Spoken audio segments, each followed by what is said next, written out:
Recording in progress.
Sobre la complejidad del asunto, sobre igualmente que se trate, como lo señala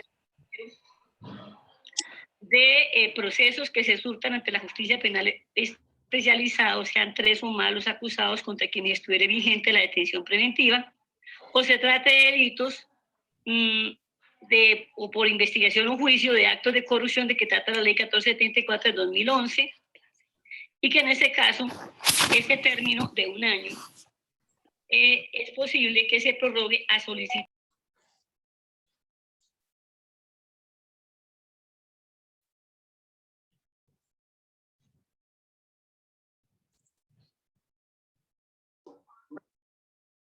Dígala.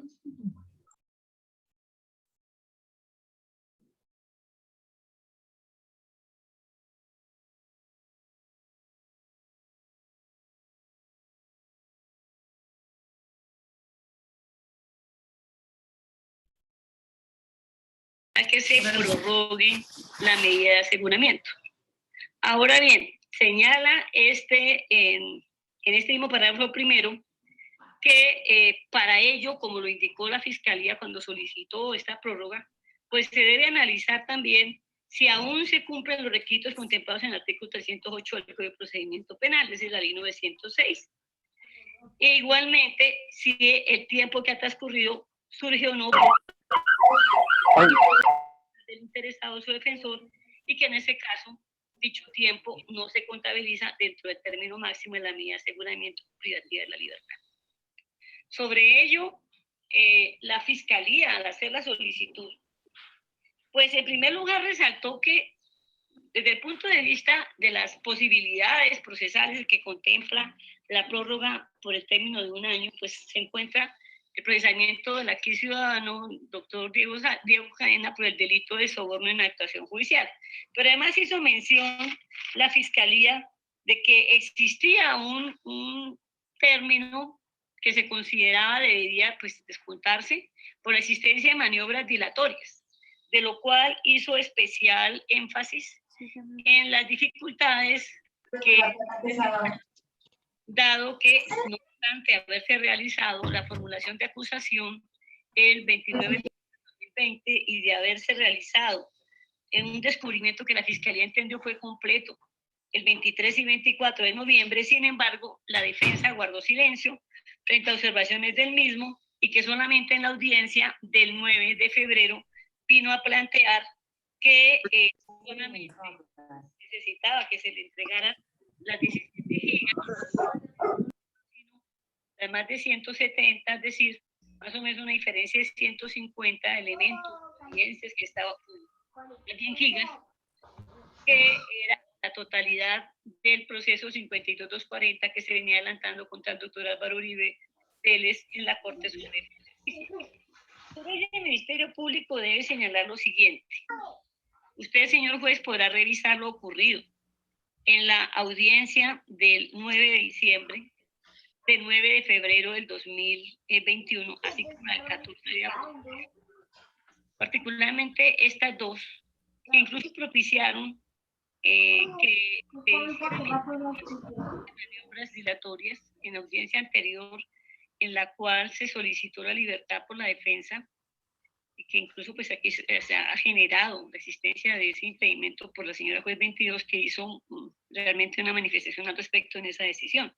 Pero más allá de eso, señor juez, el Ministerio Público debe resaltar lo siguiente. Si usted observa y revisa esa audiencia preparatoria, que se ha venido adelantando y ha tenido dificultades, no por parte de la Fiscalía, que ha señalado su descubrimiento ha sido completo. El Ministerio Público en principio no censura que esta reclame de la Fiscalía que se tiene elementos materiales probatorios o evidencia adicional o pruebas, porque realmente vienen con esa connotación al provenir de un juzgado de una entidad como es la Corte Suprema de Justicia, que venía tramitando bajo la égida de la ley 600, es decir, que todo lo que se incorporaba al proceso civil de instrucción ya era prueba, y que la defensa lo reclamaba por considerarlo que debía enriquecer de alguna manera una hipótesis alternativa de la cual pues pretenderá ejercer su defensa en desarrollo del juicio. El Ministerio Público no le resulta eso censurable, repito, porque pues hace parte de su tarea defensiva. Lo que sí resulta para el Ministerio Público de alguna manera inadmisible es que la defensa hubiera guardado silencio, al menos en lo que corresponde a las fechas desde el 23 y 24 de noviembre hasta el 9 de febrero, para hacer reclamaciones que pudo haberse realizado en ese término a la Fiscalía. Nada le impedía haberlo realizado. Ahora bien, cuando el señor juez señaló para ese día 29 de octubre del 2020 la fecha de reunión de la audiencia preparatoria para el día 9 de febrero en adelante, 9, 10 y 11 de febrero, fueron 3 fechas que señaló, el juez había previsto, de una parte, unos términos que si usted observa esa audiencia de formulación de acusación del 29 de octubre, la Fiscalía dijo, requiero más o menos 15 días. Y para acudir a la literalidad de ese aspecto, señor juez, acudo a esa acta donde se señaló por parte de tanto de Fiscalía como la defensa qué términos podrían requerir para la entrega de los elementos materiales. Y allí la Fiscalía dijo, solicito 10 o 15 días para realizar la entrega de los elementos debidamente copiados. Se citará a los defensores vía correo electrónico para realizar la entrega correspondiente. El defensor, doctor Cancino, dice el acta, manifiesta que requiere 15 días para verificar la información del descubrimiento. Estas afirmaciones, señor juez, igualmente el doctor Caballero indicó que necesitaba 2 o 3 semanas para verificar la información correspondiente. Estas afirmaciones se realizaron por las partes en la formulación de acusación que se adelantó el día 29 de octubre del 2020, en donde, de acuerdo a lo que allí se indicó por las partes y particularmente tanto por Fiscalía como por la defensa, pues estos dieron un término aproximado a lo que estos se encontraban como suficiente para obtener el descubrimiento por parte de Fiscalía, que Fiscalía ha señalado ha sido completo, y lo señaló desde la audiencia del 9 de febrero, y por la defensa que también previó el doctor Cancino, más o menos dice de 10 a 15 días para obtener la información que señaló era necesaria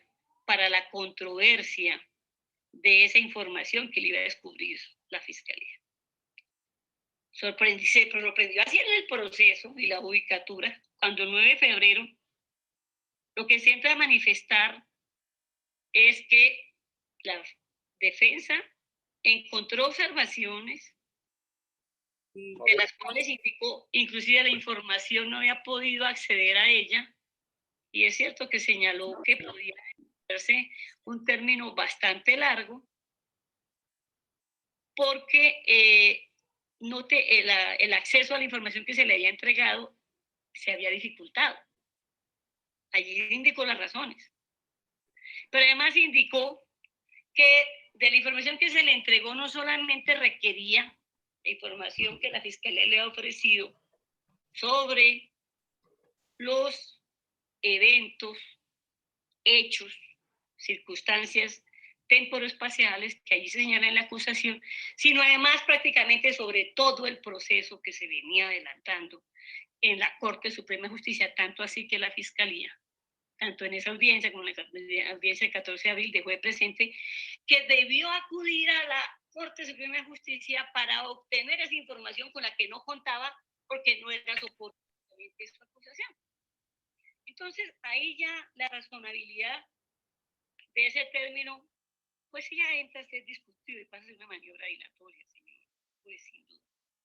Porque de una parte, ¿qué le impidió a la defensa acudir a la Fiscalía desde el 23 y 24 de noviembre? Máxime cuando la Fiscalía, si bien incluso el juzgado, cuando otorgó ese término, dijo, entramos en la vacancia judicial el 19 de diciembre, más o menos hasta el 11 de enero, pero es que esa vacancia judicial no operaba ante la Fiscalía. La Fiscalía, para la Fiscalía todos los días y horas son hábiles. Sí, entonces, en lo razonable, ¿hay alguna razón por la cual la defensa no podía acudir ante la judicatura, ante la Fiscalía para reclamar esa información que echaba de menos? Algo lo obligaba a esperar al 9 de febrero, cuando el señor juez valoró lo que cada una de las partes, incluyendo la misma defensa que indicó para ese día, del 29 de octubre, requiero 10 o 15 días para obtener la información para la controversia. Pues no se ha conocido, no se ha dicho. Puede que aquí una defensa lo manifieste, pero no lo dijo tampoco ante el juez, ante el señor juez tercero, que es el juez de conocimiento penal del circuito. Entonces, ese término, en esas condiciones, señor juez, y máxime que la Fiscalía, aún desde el 19 de febrero, ha dicho, mi descubrimiento fue completo. Incluso se ha exhibido actas donde aparece que fue recibida la información sin observación. Que aparecen observaciones después, bueno, digamos que la defensa tiene todo el derecho de hacerlas porque la defensa tiene derecho a acceder a la información y que su información le permita la controversia. Eso es un derecho de la defensa insolayable. Pero cosa distinta es que pues no haga lo necesario para obtener esa información, a pesar de haber contado prácticamente con más de 2 meses. Si contamos del 23 al 24 de noviembre hasta el 9 de febrero son más de 2 meses, en los cuales pudo haber acudido a la Fiscalía para superar esas situaciones que reclamó luego en la audiencia del 9 de febrero. Entonces, ese término para el Ministerio Público sí pasa a ser un término que se desconta como maniobra dilatoria sobre el término que ha transcurrido hasta la fecha. Ahora bien, señor juez, se ha señalado otras manifestaciones por la Fiscalía en las que la Fiscalía empezó a reclamar, y eso sí lo hizo en la audiencia del 15 de junio, porque el Ministerio Público ya parece tener una posición muy clara, y es que no le corresponde a la defensa hacerle el favor a la Fiscalía de no reclamar, por ejemplo, la aplicación de 359, por ejemplo, reclamando un rechazo si no se le hace un descubrimiento debido. Esa es, primero, es una herramienta procesal de control para evitar justamente dilaciones injustificadas. Es que la norma y la ley 906 no establece, le doy todo el trámite, la etapa del juicio para que se realice un descubrimiento. Es decir, esa etapa del juicio puede extenderse las veces que las partes quieran para superar el tema de un posible rechazo. No, inclusive la Fiscalía, es cierto, en la última audiencia, en el 15 de junio, manifestó que acepta y que incluso está dispuesta a que le pidan el rechazo que solicite la defensa. Bueno, la defensa ha extendido de esa manera el término porque lo considera necesario, porque tiene que obtener mucha más información. Bueno, esa es una estrategia de la defensa, respetable, pero eso causa consecuencias, señor juez. La consecuencia es que se ha extendido el término del trámite de esta etapa procesal con persona privada de la libertad, en donde evidentemente pues se ha señalado que para el día 5 de agosto se estaría cumpliendo el año de la vigencia de esta medida de aseguramiento. Y no ha empezado el juicio oral, señores.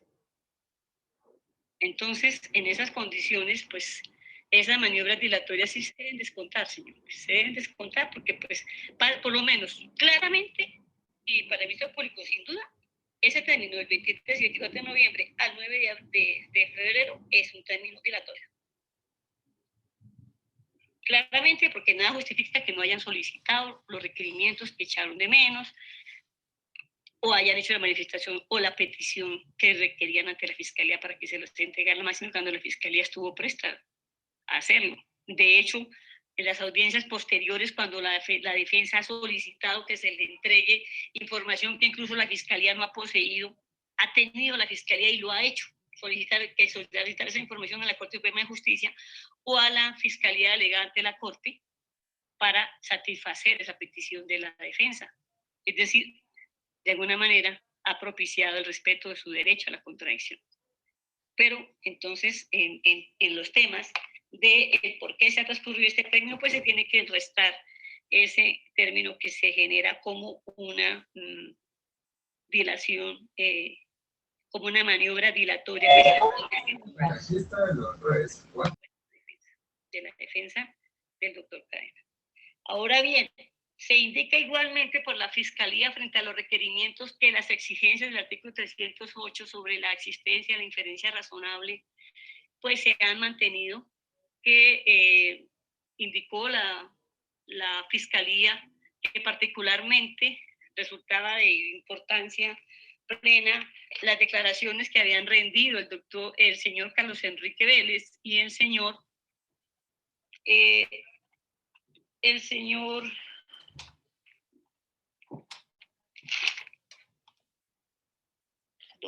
juez,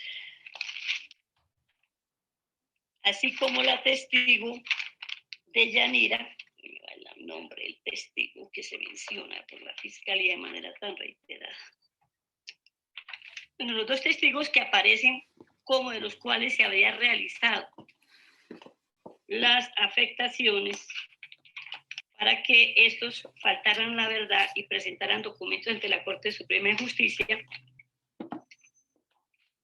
de los cuales se observa por el Ministerio Público lo siguiente: señala la Fiscalía y hizo la entrega de esos elementos materiales sobre las declaraciones que estos dos testigos rindieron ante la Corte Suprema de Justicia, e igualmente las consignaciones de las cuales, entre ellas la señora Elena Vélez, se señala como madre, pero precisa hermana del señor Carlos Enrique Vélez, que da cuenta de la recepción de dineros, según señala la Fiscalía, con unos recibos que aparecen soportados donde se señala la entrega de ese dinero a través de empresas que entregan sus dineros como Efecti y otras, Interrapidísimo y demás, así como testimonios de personas familiares cercanas al señor Vélez que darían cuenta de la recepción de dineros. Frente al primer aspecto está la recepción de envío de dineros a través de recibos que los cuales la Fiscalía indica pues existe como un soporte. Pues el Ministerio Público, digamos que ha conocido también actuaciones que ha realizado la defensa sobre estos dos aspectos, tanto la recepción de esos dineros vía correo como al parecer por entrega personal a familiares, de los cuales el Ministerio Público solamente debe señalar que frente a los recibos que aparecen de recepción de dinero de la señora Elena Vélez y personas familiares cercanos al señor Carlos Enrique, pues los recibos están. Frente a la recepción por otras personas, pues la defensa sé que ha realizado una controversia amplia, particularmente con búsquedas selectivas de los cuales pues sus resultados y demás de ellas conoceremos a través de lo que informe la defensa. Pero lo que no se desconoce es que no aparece ni se ha puesto en conocimiento que los dos testigos que comprometen de alguna manera o son el soporte de alguna manera de la acusación que se formuló en contra del señor Cadena, pues no ha conocido el Ministerio Público que estos hayan cambiado su versión. Entonces, sobre ello el Ministerio Público pues está lo que el señor Monsalve y el señor Vélez pues aparecen en principio como los testigos de los cuales sus manifestaciones en declaraciones con testimonios que rindieron por el sistema de ley 600 en el proceso 52.240 de la Corte Suprema de Justicia se dio contra el doctor Álvaro Uribe Vélez. Al parecer, pues hasta ahora lo que conoce el Ministerio Público no han modificado su versión, salvo que se acredite lo contrario. En ese sentido, pues las exigencias del artículo 308 frente a la inferencia razonable, pues se encuentra el Ministerio Público que no se ha modificado. Y finalmente, pues igualmente la solicitud se está realizando, señor juez, antes del vencimiento de la misma, inclusive dentro del término que señala el artículo 3 de la ley 1760 del 2015, que indica que se debe realizar inclusive dentro de los 2 meses anteriores a su vencimiento, según establece el artículo 3. Y en ese sentido, pues la solicitud sí se realizó dentro de este término. Y más allá de que pues sabemos que se tramitó lo correspondiente a la recusación o al impedimento y que pues sobre ello se conllevó un término del cual pues su despacho aclaró la rapidez con que actuó su despacho, igualmente con que actuó el juzgado 22, pero que señala un término pues que se ha transcurrido y del cual pues para la vigencia o para el vencimiento del año, pues ha incidido de alguna manera, pero pues sobre ello el Ministerio Público estará lo que usted disponga, porque también no se puede desconocer sobre este aspecto lo señalado en el artículo 62 sobre la suspensión de la actuación procesal en materia o cuando se presentan recusaciones o se manifiesta el impedimento por el funcionario judicial. En todo caso, se resalta por el Ministerio Público que la petición por parte de la Fiscalía se realizó antes del vencimiento. Incluso la decisión pues está tramitando esta audiencia y la decisión seguramente se emitirá antes de tal vencimiento. En ese sentido, el Ministerio Público encuentra que la línea del tiempo de vigencia de la medida de aseguramiento de un año, según este parágrafo del artículo 307, pues digamos que en ese sentido la audiencia está realizando antes de que este término fenezca.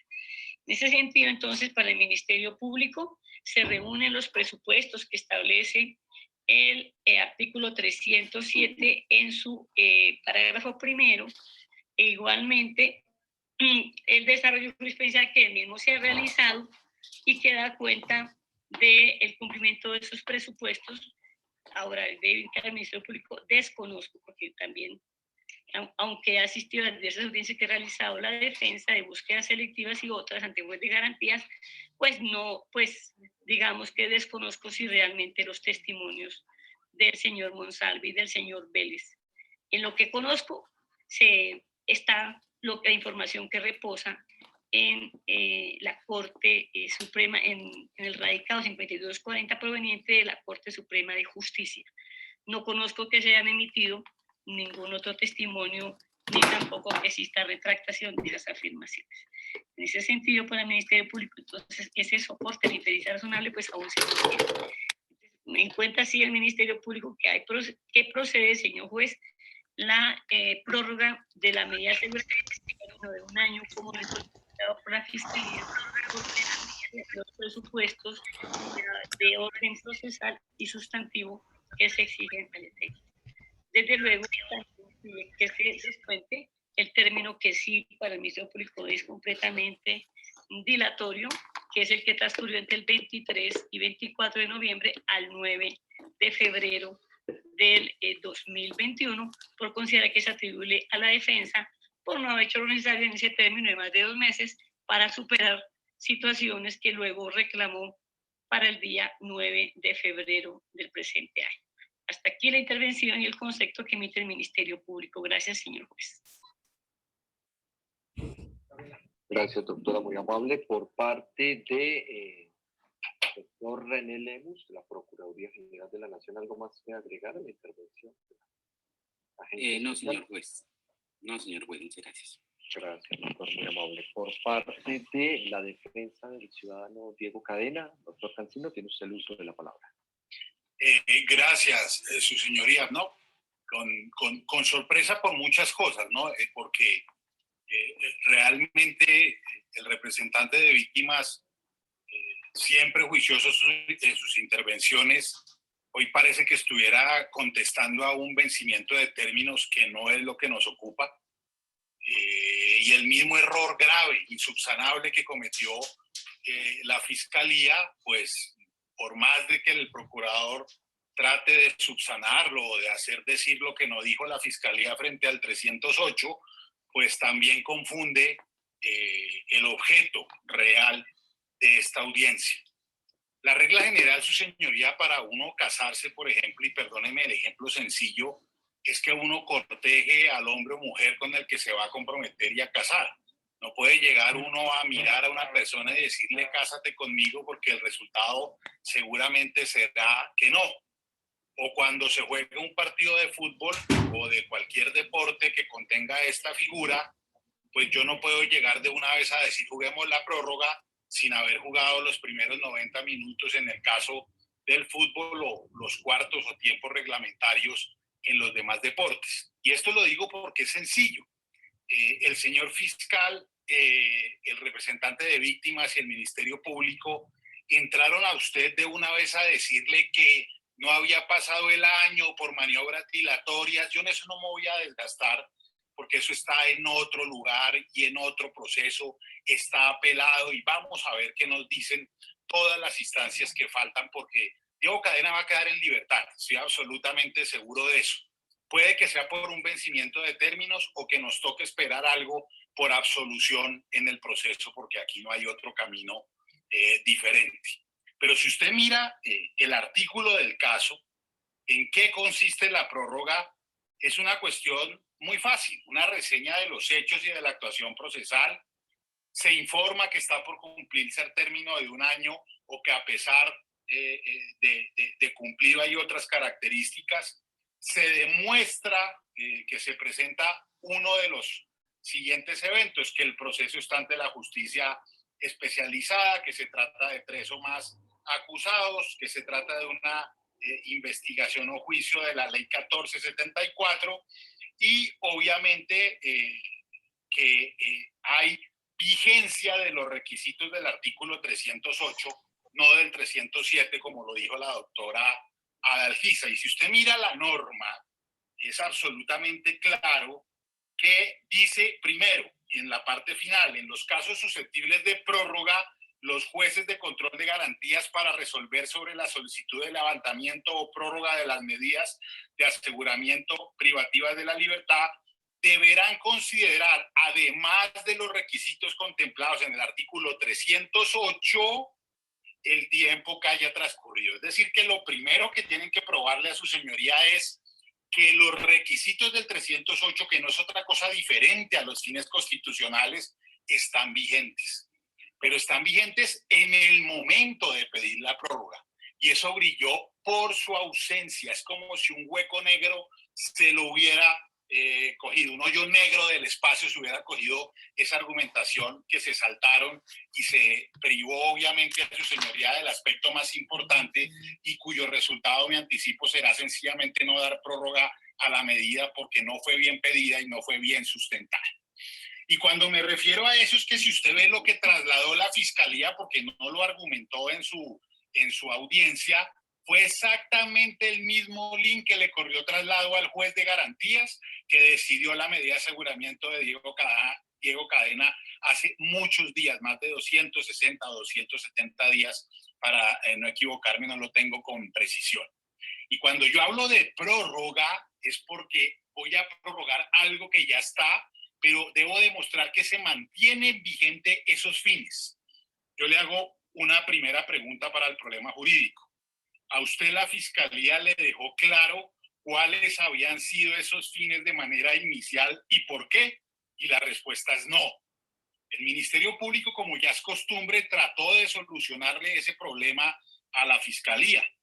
Pero es que esta audiencia no la pidió el Ministerio Público, no la pidió la representación de víctimas, la pidió la Fiscalía y sus falencias no pueden ser complementadas por ninguna otra parte o interviniente y mucho menos, con todo respeto, pero con contundencia se lo digo, por el señor juez que decide de este tema. ¿Qué fue lo que someramente puso de presente el señor fiscal? Que como muchos quisieran, pero afortunadamente no es así, prácticamente el procesado soy yo. Porque lo que la Fiscalía dijo frente a obstrucción a la justicia es que hay obstrucción a la justicia por la dilación. Pero la dilación de la defensa, que sería para un tema de vencimiento de términos o para una prórroga una vez demostrados los del 308. Pero es que resulta que Diego Cadena no está detenido por un fin en el que la defensa haya obstruido. Y aquí la Fiscalía no le puso de presente ni siquiera el origen y usted aquí llega nuevo, señor juez. A usted aquí le tienen que decir las cosas con su precedente y decirle en su momento la medida se basó en estos postulados del 308, en estas evidencias, pero además que siguen vigentes, que no han perdido su vigencia. Y eso brilló por su ausencia, pero por absoluto. Por eso no comparto la frase cuando usted resolvió las peticiones iniciales. Yo estoy seguro que una persona de la preparación del doctor Hernández, al oírse en esa intervención, hoy estaría deseando decir cosas diferentes a las que dijo. No lo repetiría, porque faltó completamente la motivación de los artículos del 308. No como arguye el Ministerio Público, que es que no se ha desdicho Niveles, ni Monsalve. Primero que todo, a usted no se le contextualizó sobre ese tema. Pero segundo, no es que se haya desdicho. No. Es que tienen que demostrarle si esos fueron los fines originales para la prórroga, si hay nuevos fines de amenaza, de ocultamiento de prueba, etcétera. El hecho de que el dicho de esos testigos se haya mantenido, lo que es una razón para la defensa, no para mantener una medida. Aquí el fiscal brilló por su ausencia en decir por qué a la fecha de petición de la medida, hoy en día, desde que la planteó hasta acá, puede haber un motivo para obstruir a la justicia, para peligro para la comunidad o la víctima, o cualquiera de los establecidos en el 308, o de los que se basó el proceso del doctor Cadena, que a usted no se lo explicaron, ni se lo enrostraron, ni se lo evidenciaron desde ningún punto de vista. Entonces, ellos se saltan y se van a decir, no, es que toca mirar si hay vencimiento o no vencimiento, si se pasó el año o no se pasó el año. Ni siquiera tendríamos que haber llegado allá si tendrían los temas de los fines de la pena, porque yo mi tema de vencimiento de términos tengo claro dónde debatirlo y tengo claro cuál fue la situación y no los errores graves de entendimiento, de interpretación de las partes intervinientes que tanto el doctor Villalba como la doctora Dalgisa dicen que están en su derecho, pero que eso se les descuenta. Fabuloso, pero es que lo que dijo la señora juez es que había deslealtad y eso sí yo no lo voy a permitir, pero vuelvo y le repito, no me voy a desgastar en esta audiencia en un tema que ni siquiera teníamos que haber llegado. Yo lo invito a ver la intervención del doctor Hernández, a ver dónde le puso a usted la actualización y la evidencia de los fines del 308. Y hago un pequeño paréntesis, porque todas las sentencias que citó el doctor Villalba, las que citó la doctora Dalgisa, tienen una partecita que está resumida en el radicado 46432 del 2809-2016, en el que sencillamente dice, claro, hay pruebas autónomas. Una prueba autónoma es la grabación y la otra es la transliteración. Pero lo que se les olvidó decirle es que si la primera autónoma, que es la grabación, tiene vicios, serán transmitidos necesariamente a la transliteración. Y aquí ha quedado en evidencia y le trasladaremos nosotros toda la intervención de la Fiscalía del doctor Jaimes, que usted verá si tiene o no tiene en cuenta, pero se la vamos a trasladar, en donde manifiesta todas las irregularidades de este proceso, incluso manifestando que la conducta relacionada con el señor Monsalve es atípica incluso en el soborno, porque ya el juez de garantías había desechado en sede de esa audiencia el tema del fraude procesal por haber sido montado de una manera burda y grotesca. Pero aquí la misma fiscalía, una fiscalía con ente superior, una delegada ante la corte, incluso ya saca el tema de atipicidad total. Entonces, aquí se dice, claro, la transliteración es independiente. Sí, independiente si la prueba origen no tiene ninguna tacha en cuanto a no ser editada, no haber roto la cadena de custodia, no haber violado el derecho abogado-cliente, no haber sido en un proceso ya una persona diferente, todas las irregularidades que las interceptaciones han ido planteando. Y otra cosa para cerrar ese paréntesis que extraña es que la señora agente del Ministerio Público diga que desconozca lo que esta defensa ha logrado en ya de audiencias preliminares. No lo desconoce, señoría, lo sabe. Lo que es que no sé por qué motivo no lo quiere poner aquí de presente, porque ella ha participado en todas las audiencias, ha participado de las legalizaciones que mi suplente ha hecho de todas las audiencias, así que sabe cómo hemos derrotado y destrozado la evidencia de entregas de dineros a Vélez, con un testigo que dice que tenía una cuenta y el banco certifica que no la tiene, con un testigo que dice que estaba en una parte y sus links de número celular estaban a más de 400 kilómetros el día y en el momento en que supuestamente estaba recibiendo el dinero. Que están los recibos de los dineros entregados a Vélez y a su mamá, los entregó Diego Cadena. O sea, ¿cuál obstrucción si yo mismo entregué la prueba, sea vinculante o no sea vinculante para mí? Pero lo más importante, ¿dónde se actualiza hoy esos fines del 308? ¿Dónde está la explicación? ¿Cómo se obstruye la justicia? ¿Cómo se es un peligro? ¿Cómo hay riesgo de fuga? No se presentó por parte del señor Daniel Hernández. Y lo que no se presenta es como si no existiera. Y aquí incluso es más sorprendente, porque muchas veces se argumenta, pero no se respalda evidencialmente. Aquí ni siquiera se argumentó. Aquí toda la evidencia que se le presentó fue la misma que se presentó en sede de medida de aseguramiento hace más de 270 días. No se actualiza. Y yo una prórroga tengo que probar primero no si la defensa ha dilatado o no ha dilatado, sino si los fines constitucionales siguen vigentes o no siguen vigentes. Entonces, ¿dónde están los elementos nuevos aportados por la Fiscalía? Incluso la señora agente del Ministerio Público también hace una relación a que las declaraciones dadas no han cambiado. Por Dios, ¿y eso desde cuándo puede ser algo en contra para una prórroga? Para una prórroga necesita decir es que volvieron a tratar de cambiarla, o ofrecieron dinero. Eso, aunque no es cierto, tendría alguna posibilidad si la Procuraduría o la Fiscalía, perdón, lo hubieran apoyado. No sucedió originalmente y lo vamos a demostrar, y no ha sucedido ahora. Es que el fiscal no le dijo a usted, ojo que Vélez ha sido amenazado por Diego Cadena, ojo que Monsalve o su esposa han sido amenazados por Diego Cadena, ojo que el señor ha tenido acercamientos con los testigos, ojo que ha tratado de destruir la evidencia. ¿Dónde se le dijo? Por el contrario, todas las intervenciones lo que hacen es soportar la seguridad que ha tenido la prueba. Está en manos de la Corte Suprema de Justicia. El doctor Hernández ha dicho en muchas audiencias que solo una persona es autorizada para entrar a mirar ese expediente, que en la Fiscalía solo uno o dos pueden entrar al cuarto de evidencias. Entonces, para decirme a mí que yo obstruyo la justicia, tendrían que demostrarme que mi cliente directa o indirectamente ha llegado a tratar de afectar o localizar a estas personas con un fin de destrucción, ocultamiento de la evidencia, del testimonio, y eso no ocurrió.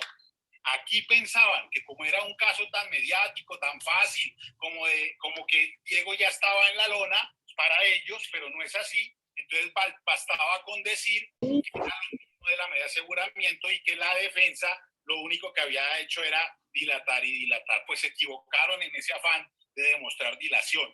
Y esas equivocaciones solo tienen un camino, y es ausencia de fundamentación del artículo 308 y además de ausencia de fundamentación de presentarle elementos materiales, información legalmente obtenida, novedosa, que permita a usted decirle que prorrogar la medida para Diego Cadena es aún necesario. Me explico. No se trata de repetirle por qué le dieron una detención domiciliaria. Se trata de decirle a usted por qué hoy es necesario prorrogar esa detención domiciliaria.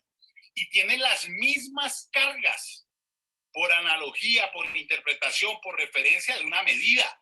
Eso quiere decir que también tiene que decirle a usted hoy, y no lo hizo en su intervención, por qué las no privativas de la libertad siguen siendo insuficientes para cambiarlas o modificarlas y mantener la prórroga de una persona privada de la libertad en su domicilio.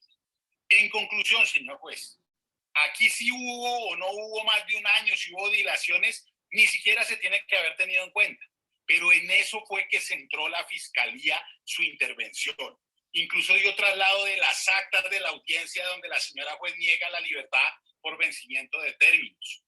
Pero no probó ni evidenció nunca por qué los requisitos del 308, que es lo primero que se tiene que hacer, siguen vigentes y basados no en lo que presentó ante el juez de garantías en la medida original, sino en lo que ha pasado de aquí para allá, donde las maniobras dilatorias no pueden ser enrostables como obstrucción o como peligro para la víctima o como lo que sea, porque no tuvieron su origen, ni están poniendo en peligro la prueba, ni son óbice para una fuga. De tal suerte, su señoría, que la petición es como si en la medida original hubieran hecho la inferencia razonable, pero no hubieran pedido los fines. ¿Cuál sería la consecuencia? Pues que no hay medida porque no estuvieron los dos requisitos. O al revés, presentaron la inferencia razonable, pero no la soportan con evidencia ninguna, y entonces pues el señor pues puede decir, bueno, ¿y yo cómo hago para el tema? Por ejemplo, unas facturas falsas, pero no, ni siquiera le muestran a usted cuál fue la factura o un informe del CTI de grafología que hable de falsedad, sencillamente argumentativo. Bueno, aquí pasó todo eso. No argumentó. Cuando argumentó, no evidenció. Y si por alguna razón evidenció, lo que trasladó fue lo de la medida original y nada actualizado para prorrogar. Por eso, su señoría, cuando usted escuche perfectamente, y además le quiero decir lo siguiente, la Fiscalía es un solo cuerpo. Aquí estamos en dos procesos, desafortunadamente o afortunadamente, porque una de las personas es aforada. Pero le voy a decir además otra cosa, que es supremamente importante. Ahí está el traslado. Se necesita nada porque fue una audiencia pública. De las intervenciones también, en donde se le pregunta por parte de mi cliente y por esta defensa, se le pregunta al testigo Monsalve mucho después, eso sí, de la medida en cabeza de Diego Cadena, si él ha amenazado a su esposa. Y la respuesta es no. Aquí no se trata de un simple conteo matemático. No estamos hablando de vencimiento de términos. No estamos hablando de una audiencia pedida por la defensa. Por esa sencilla razón y por los argumentos expresados y la evidencia que se le pone de traslado, que se la haremos llegar a su correo y a todas las partes, es que esta defensa solicita que se declare infundada la petición de la Fiscalía por no evidenciar, por no actualizar los fines, por no demostrar y respaldar con evidencia o información la actualidad del artículo 308 y debe, con todo respeto, su señoría, declararse no prorrogada con las consecuencias procesales obvias y no dar validez a la petición de la parte solicitante, que es el doctor Daniel Hernández. Con eso termino mi intervención, su señoría. Muchísimas gracias. Gracias, doctor. Muy gentil. Verifico aquí en el correo electrónico institucional que hemos recibido sobre las 6:36 de la tarde, dos links de un proceso que se está llevando, entiendo yo, estaba en la Corte Suprema de Justicia, que fue el proceso que mencionó el señor defensor. Entonces, en razón a que ya se agotaron las intervenciones de los sujetos legitimados o que tienen interés jurídico en esta petición particular, entonces el despacho realizará un receso de 1 hora para poder verificar la intervención de la Fiscalía que se realizó ante el juzgado 22 Penal Municipal con función de control de garantías y poder verificar el elemento material de conocimiento que ha facilitado el señor defensor del ciudadano Diego Cadena. Son las 6:45 de la noche.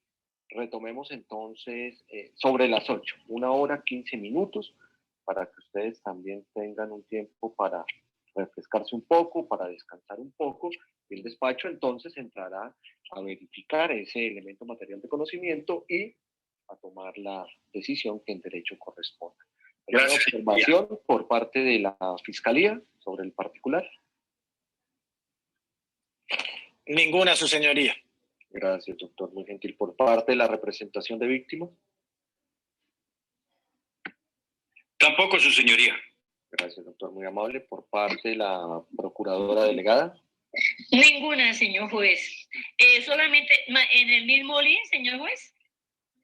Sí, doctora, porque este link es especial, tiene un acceso que se tuvo que crear para el streaming, para que otras personas pudiesen tener acceso a la diligencia, pero más no para que pudieran participar. Sí, en el mismo, por favor. Gracias, señor juez. Doctor Lemus Ospina, ¿alguna observación? Ninguna, señor juez. Gracias, doctor Cancino. No, señoría, gracias. Gracias, doctora Toro. Ninguno. Gracias, doctor Caballero Sierra. Sin inconveniente, su señoría. Gracias, doctor Cadena. Sin ninguno, señoría. Muchas gracias. Doctor Salazar. Su señoría, muchas gracias. Gracias. Entonces, a las 8 de la noche retomamos la diligencia. Agradecerles a todos su tiempo, su atención y su amabilidad. Doctora Gloria, procedemos entonces a suspender la grabación. Sí, señor.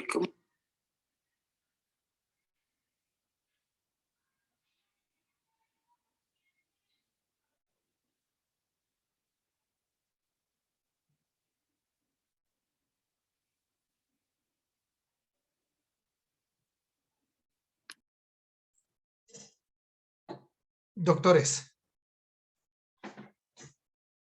Hola, profe, buenas noches. Hola, profe, buenas Profe, noches. buenas noches. Buenas noches. Profe. Doctor, buenas noches. Buenas noches. Doctor, buenas noches. ¿Cómo me Profesor, muy Buenas noches, profe. Precisamente, Noche, colega. precisamente hemos venido hablando nosotros de todo este tema de pena y de la medida de aseguramiento. Precisamente lo que ustedes acaban de observar es una circunstancia que trae intrínsecamente decantado el sistema penal colombiano. Antes, las medidas de aseguramiento duraban cuánto duraba un proceso, cuánto duraba un juicio. Hoy en día tienen tan solo la aplicación de un año.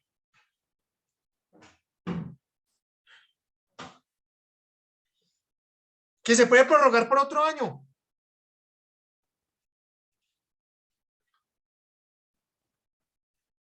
Pero siempre y cuando existan elementos materiales probatorios para inferir que los fines constitucionales que hemos mencionado tantas veces siguen activos.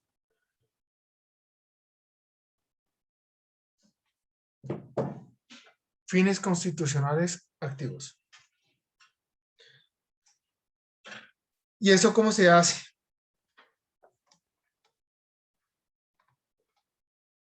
Con una petición que realiza la Fiscalía mirando cuáles pruebas tiene para decir que sigue cumpliéndose todos los requisitos del 308. Cuando nosotros miramos el artículo 308 dice, cuando los elementos materiales probatorios o evidencia física o información legalmente obtenida se pueden inferir. Es ese punto, doctores. Punto de quiebre. Que tenemos prueba para poder continuar.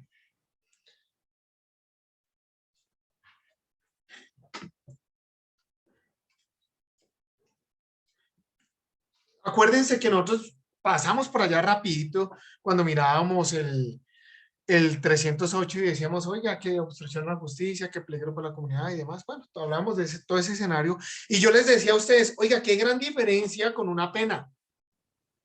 Porque en la pena ya no hay fines. En la pena es como consecuencia del Estado.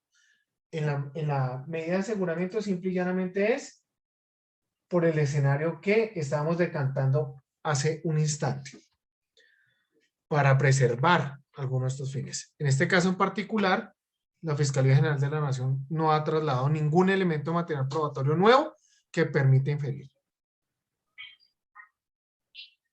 Sugiero, doctores, sugiero que los que quieran conocer un poco más de estos temas de medida de aseguramiento, de prórroga de medida de aseguramiento, visualicen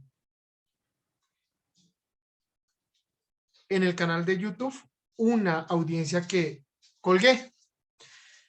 Dice, juez niega prórroga de medida de aseguramiento.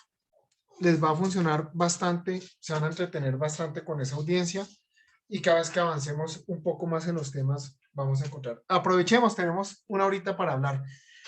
Martica, muchas gracias por tu colaboración, doctores. Ahí estamos conectados a la audiencia. Llegué tarde, inclusive a la audiencia no me alcancé ni a presentar. Pero bueno, ahí estábamos conectados. Martica, deja de compartir porfa la pantalla para que podamos ver a los compañeros. Porfa, porfa.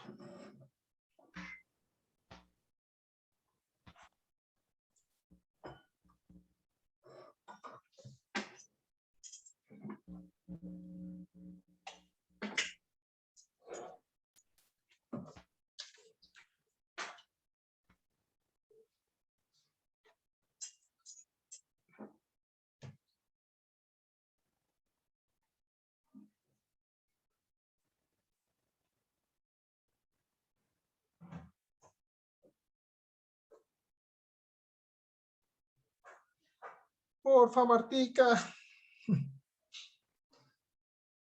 Estoy viendo, no sé, o es mi computador. Estoy viendo todavía la pantalla del... Todavía, profe, estamos viendo la Ah, pantalla. listo. Gracias, Ahora Marta. ya.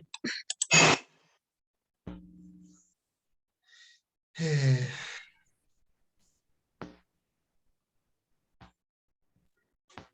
Bueno, doctores.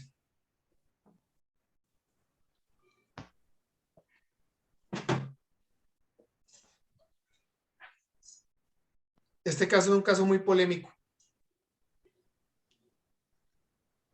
Luchen, doctores, para que nunca igualen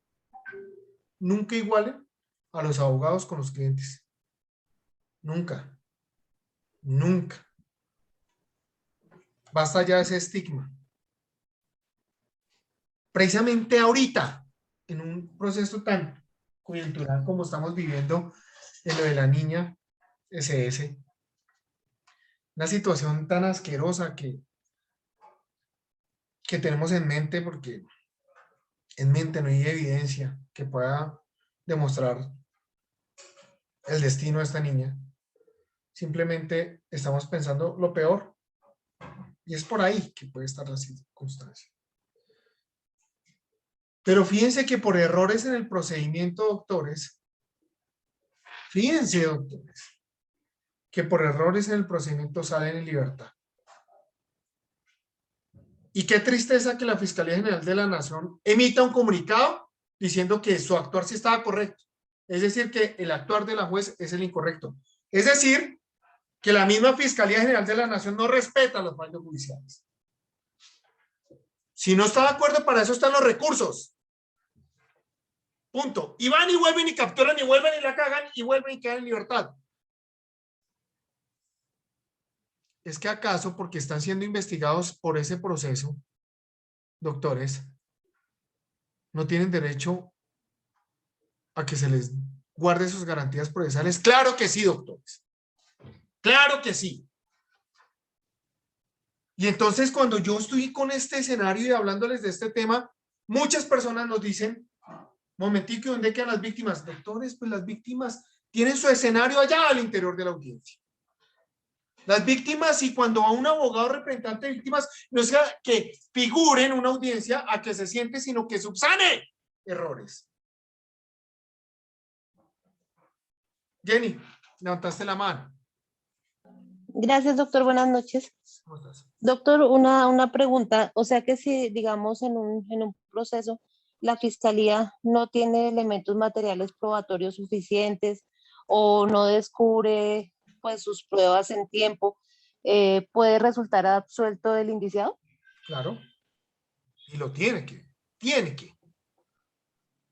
Por eso yo he sido tan insistente, Jenny, de hablar de la presunción de inocencia. Yo siempre he hablado de eso.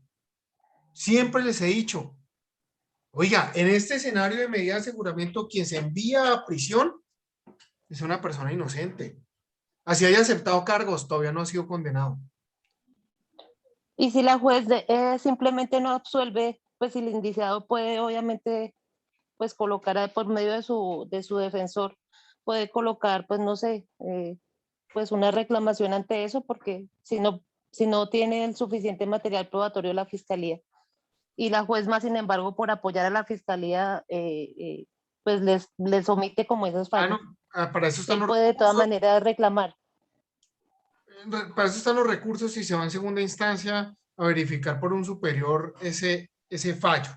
Y sin embargo ahí, si ahí siguen y persisten los errores, puede llegar hasta el recurso extraordinario de casación. Pero esos temas no se me adelanten todavía, que son temas que van a debatir ustedes plenamente en un procesal. ¿Listo? Pero sí es más o menos así es que funciona, Jenny. ¿Listo? Doctora, ¿cómo estás? Jenny, por favor, baja la mano, que no tengo... Hola, profe, buenas noches.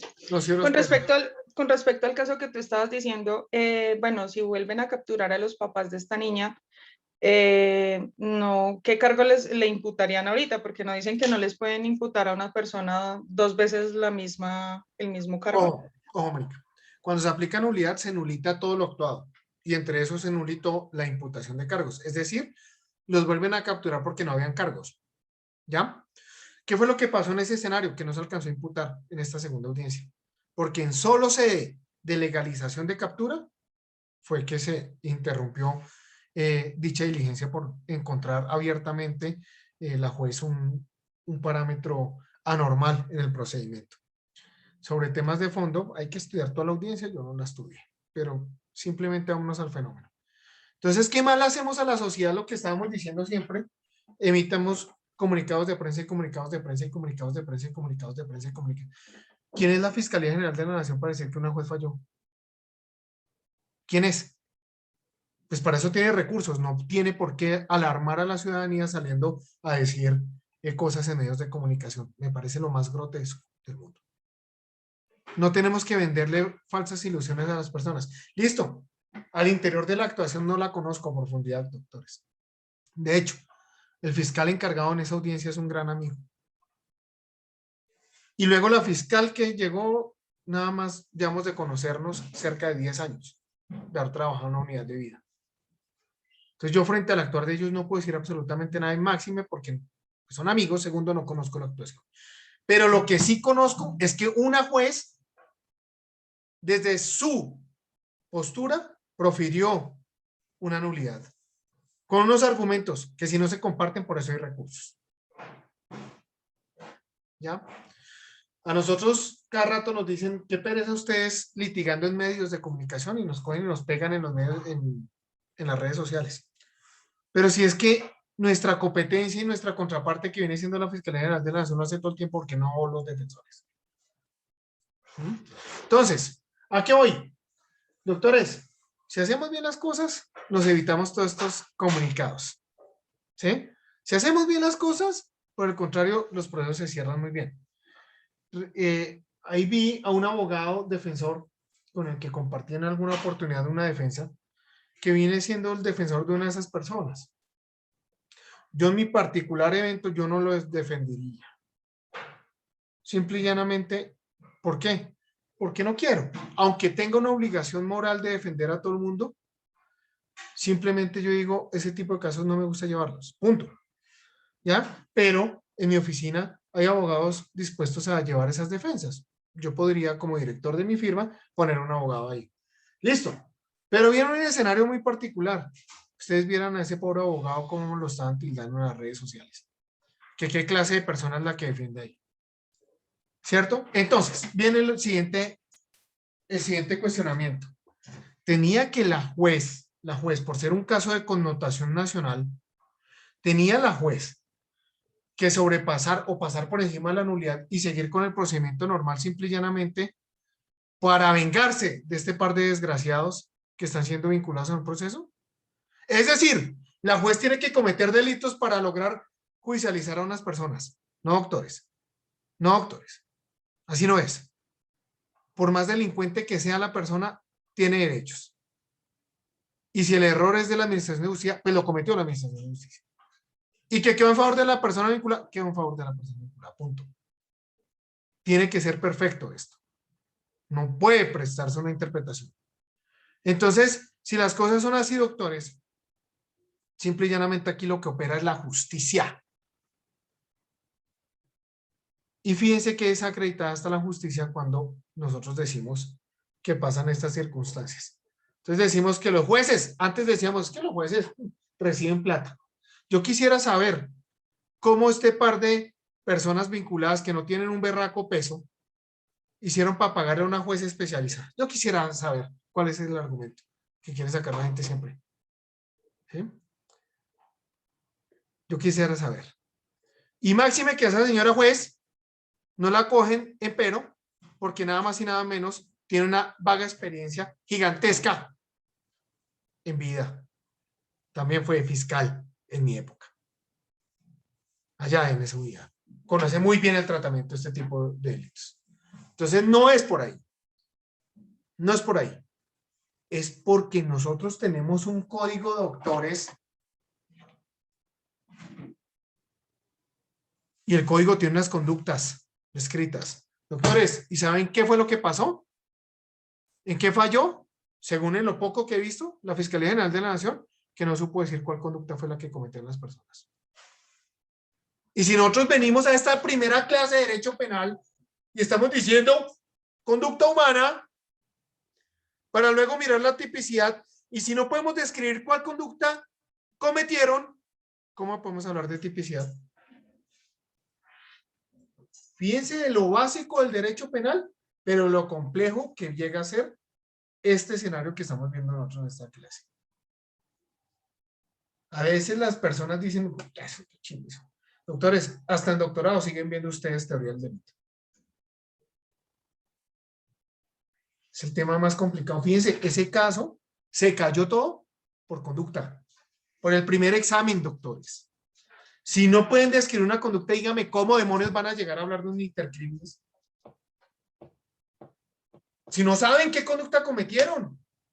Desaparición, homicidio, eso han hablado de 10.000 cosas y todo mezclado en un todo. ¿Y al fin qué es? ¿Peras, mandarinas o naranjas? ¿Qué es? Fíjense lo básico, cómo se puede llegar a la complejidad. Vuelvo y repito, sin describir exactamente cuál fue la modificación del mundo exterior que realizaron estas personas, como hablamos del resto de ítems. Importante. Doctores, quiero escucharlos un poquito. Entre los grupos quisiera que algún vocero levantara la mano y me hablaran de esa hermosa sentencia. ¿Qué les pareció ese caso? Ah, bueno, ya te haciendo un paréntesis, doctores. Doctores, entonces, llegando a ese caso mediático de esta niña, nos vuelve y nos irrita a todos que hayan quedado en libertad esas personas. Bueno, y los casos que no son mediáticos, entonces, ¿que esos no tienen derecho? ¿O solo para los casos mediáticos? ¿Ustedes conocían ese caso que estudiaron en la sentencia? ¿Fue un caso tan mediático como para haber logrado el impacto que ha logrado, por ejemplo, el de Sara Sofía? Y para mí ese caso que ustedes estudiaron en la sentencia es un caso aberrante. Pero con muchas dudas, doctores. Muchas dudas. Doctora Claudia, ¿cómo estás? Por favor, al intervenir, al culminar, baje la mano para que quede todo bien organizado. Gracias. Vale, profe. Profe, con respecto a la sentencia que nos diste, la verdad nosotros estuvimos socializándola en el grupo y digamos que personalmente creo que al imputado le faltó defensa. ¿Por qué? Porque realmente lo que a él lo condenó fue el testimonio del niño y el testimonio del psiquiatra y el psicólogo, porque las pruebas físicas en sí no lo condenaron. Entonces, creo que le faltó más defensa, porque para mí existen varios vacíos, tal vez porque no vemos todo el expediente como tal, pero personalmente creo que existen varios vacíos dentro de la sentencia.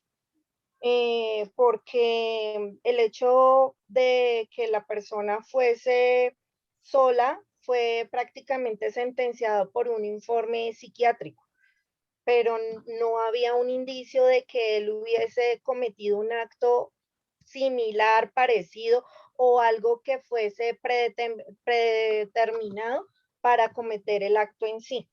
Entonces creo que faltó como más defensa en el caso con respecto al imputado, personalmente. ¿Más defensa o mayor acusación? Miren, muy importante. Eso que está conociendo, los actos investigativos son tan importantes. Fíjense, vuelvo y repito, por más escandaloso que sea el caso, generan dudas. Generan dudas. Bastantes, en ese caso, bastantes. Pero sin embargo, encontramos una persona que al día de hoy podemos decir judicialmente que es responsable, pero afuera hay otras cositas más. Baja la mano, gracias, Clau. Profe, espera un segundo. Es que tengo con respecto a la sentencia, tengo una pregunta. Pues digamos que no estaba dentro de las preguntas del examen, pero sí me cabe una pregunta, o no sé si lo interpreté mal. Hablaba de las condenas. con respecto a la condena como tal. Entonces hablaba que por el tipo de, por lo que había sido imputado, era entre 10 y 20 años, ¿sí? Pero que por ser menor de edad tenía que ser las 3/5 partes. Pero entonces no entendí ese pedazo. O sea, sería los 20 años, que fue la máxima condena. Y más abajo explicaba que una parte se debe hacer con la mayor pena y la otra parte de menor pena. Entonces no entendí cómo es que cuentan los años. Eso es lo que no entendí. Claro, vamos a tratar de mirar dosificación punitiva al final del curso. O sea, la dosificación penal para poder determinar bien cómo es que se califican las conductas. Sin embargo, lo que se pretendió hacer ahí son circunstancias de mayor punibilidad que está circunscritas en el Código Penal. ¿Qué quiere decir una circunstancia de mayor punibilidad? Que no se pueden basar en los mínimos. Cuando ustedes van a cobrar una pena, la tienen que dividir en 4/4. Entonces, lo de menor punibilidad va en los mínimos, los dos primeros. Mayor punibilidad se tiene que calificar en los dos últimos. Y eso fue lo que se surtió en esta circunstancia.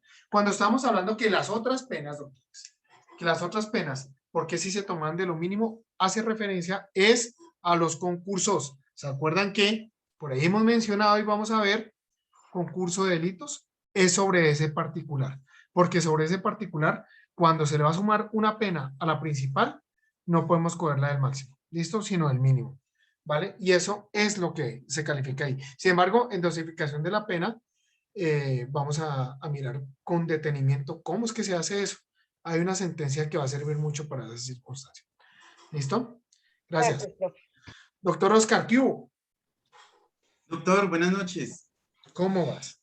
No, me dejó impresionado, muy, muy, muy, muy impresionado, pues porque yo soy papá y yo pensaba que esos delitos contra los niños no existían. Yo pensaba que existían en contra de las niñas. Me dejó trastornado, de verdad, me dejó muy, muy, muy, muy preocupado. También, igual que la compañera, me parece que hay un poco de vacíos ahí, que por decir algo, que el examen de ADN del semen que le encontraron al niño nunca lo verificaron que sí fuera del perro que decían. Entonces, sí me parece que pudo no haber sido el señor, ¿cómo se llama? Que no pudo haber sido el señor Jorge, el señor Valteros. Pero sí, de todas maneras me pareció muy aberrante. Una reflexión, Oscar. Si nosotros no podemos establecer que sí existe un perro en la escena, si no pudo haber sido otro instrumento, ¿no cambia totalmente el escenario? Y al no cambiar totalmente el escenario, además, entre otras cosas, sí podemos judicializar a esta persona que se identificó fue por el perro. Entonces, ¿a qué conclusión llega uno? ¿Se tenía que haber condenado por más aberrante que fuera la situación? ¿Qué tal si no hubiese sido ese señor? A mí me quedó esa duda, profe, porque en una parte decían que el señor estaba jugando ajedrez hasta las 4 de la tarde. Y el niño siempre decía que ha sido con sombrero y el señor en uno de los testimonios el señor nunca usó sombrero, siempre usaba era cachucha. Entonces eso me dio un poco de vueltas y me quedó como la duda. El cambio de versión también es bien importante porque sobre eso hay técnicas alrededor de la psicología forense y demás, y psiquiatría inclusive forense. Trato de conciencia, implantación de memorias falsas, alienación parental y demás, son circunstancias que ustedes van a entrar a estudiar a lo largo de la carrera, pero siempre, digamos, estas circunstancias son tan importantes para calificar un escenario.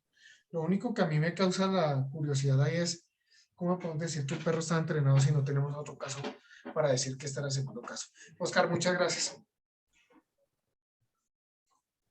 Doctor. Baja la mano, por favor. Doctor Miguel, ¿cómo me le va? Buenas noches, profe. Frente a No te Miguel, se te cerró el micrófono. Sí. Gracias.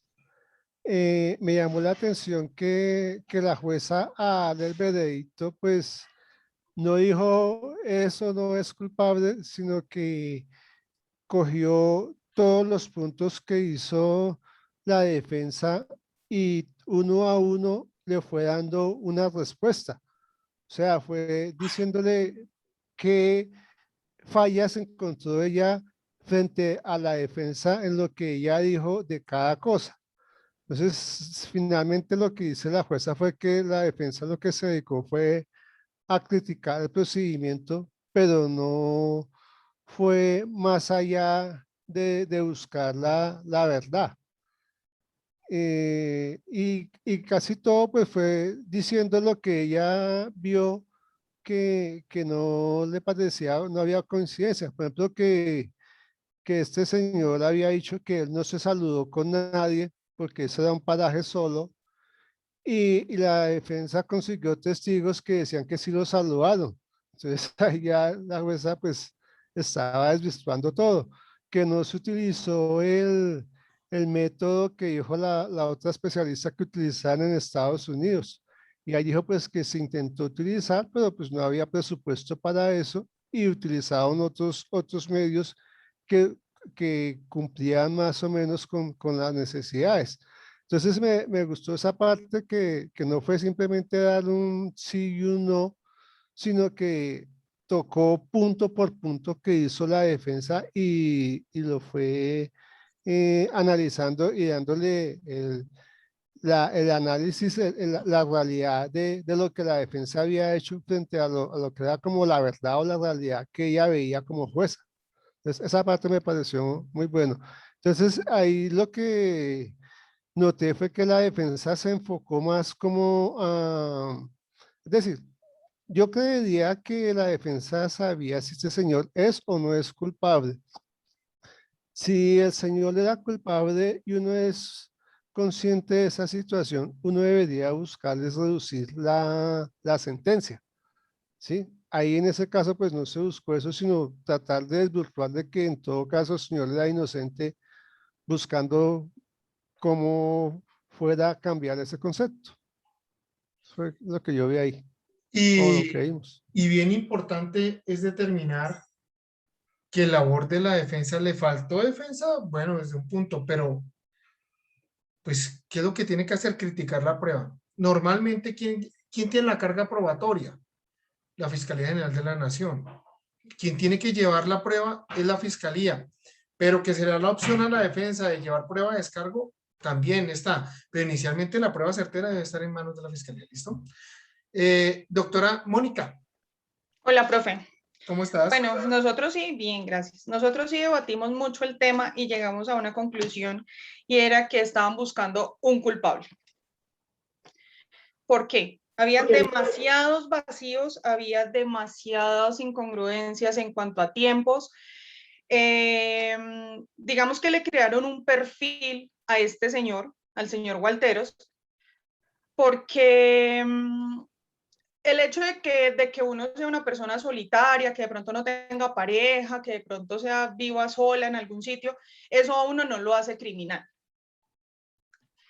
Él tampoco, dicen que él lo premeditó, lo pensó, eso tampoco lo podemos saber, porque de todas maneras a él le hicieron un estudio psicológico y psiquiátrico y se dieron cuenta que era una persona mentalmente estable. Simplemente pienso que el momento en el que él llegó al bosque o a donde estaba el niño fue de oportunidad, o sea, él simplemente no pudo saber o determinar en qué momento el niño iba directamente al bosque a recoger esas pepas del árbol, ¿sí?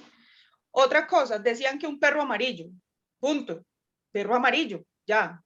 Desafortunadamente ese señor tenía un perro amarillo. Grande, pequeño. Ya, un perro, punto. Ya, no había absolutamente nada más.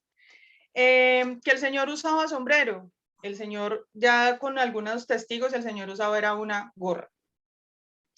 Creo que también le faltó demasiado argumento a la fiscalía. Pienso que si este señor hubiese tenido una defensa más sólida, hubiesen podido tumbar todas esas pruebas que habían recolectado, porque lo que decía un compañero ahorita, o sea, encontraron que el esperma que en la ropa del niño no era humano, era de un animal, pero nunca se preocuparon por cotejarlo si era con el perro que decía que tenía el señor.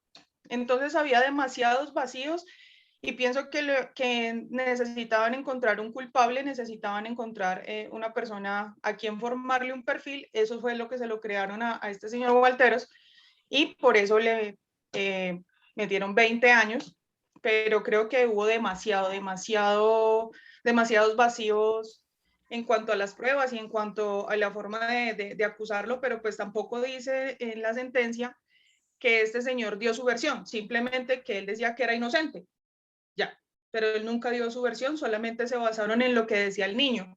Además, el niño primero inicialmente dijo que no sabía quién era, que no lo había visto, ya luego que porque tenía un pasamontañas, pero ya ahorita que sí lo vio, que el poncho se le tiró en la cabeza, que bueno, hay demasiadas cosas que como que no cuadran y le faltó defensa a este señor y a la fiscalía le faltó también demasiados argumentos para poderlo condenar realmente.